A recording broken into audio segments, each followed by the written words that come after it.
لیجئے، زبردست فضیلت ہے اس دعا کی. اس دعا کو پڑھتے ہی آسمان کے دروازے کھل جائیں گے اور اللہ تعالیٰ پڑھنے والے کی طرف دیکھیں گے اور جو دعا مانگو گے اللہ دعا قبول کرے گا. یہ 2 in 1 سبق ہے. عن یعقوب بن عاصم رحمہ اللہ انه سمع رجلين من اصحاب النبي صلى الله عليه وسلم انهما سمعا رسول الله صلى الله عليه وسلم يقول ما قال عبد قط لا اله الا الله وحده لا شريك له له الملك وله الحمد وهو على كل شيء قدير مخلصا بها روحه مصدقا بها قلبه لسانه إلا فتح له أبواب السماء حتى ينظر الله إلى قائلها وحق لعبد نظر الله إليه أن يعطيه سؤله. الحدیث رواہ النسائی.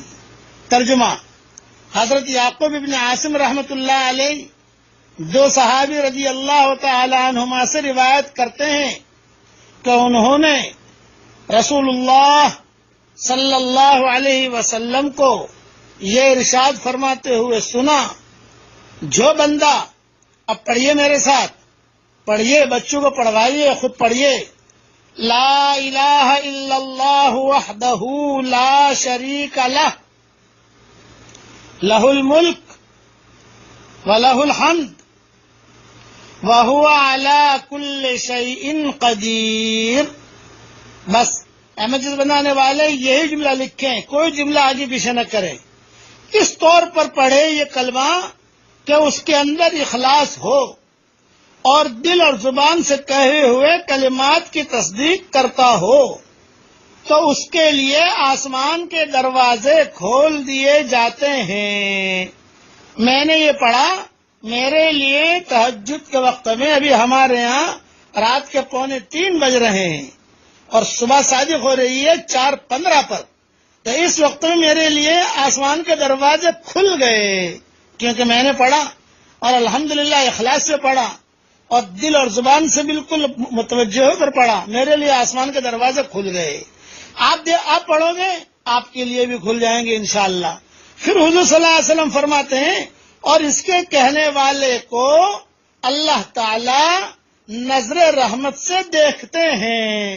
میں نے پڑھا اللہ تعالی نظر رحمت سے مجھے دیکھ رہے ہیں، اور جس بندہ پر اللہ تعالی کی نظر رحمت پڑ جائے تو وہ اس کا مستحق ہے کہ اللہ تعالی سے جو مانگے اللہ تعالی اسے دے دیں.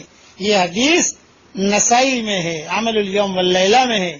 پڑھیے میرے ساتھ ایک مرتبہ اور، لا الہ الا اللہ وحدہ لا شریک لہ لہ الملک ولہ الحمد وہو علی کل شیء قدیر. میں نے پڑھا میرے لیے پھر آسمان کے دروازے کھل گئے. آپ نے پڑھا آپ کے لیے بھی کھل گئے. اللہ تعالیٰ آپ کی طرف بھی دیکھ رہے ہیں نظر رحمت سے. آپ کو جو دعا مانگنی ہے مانگیے.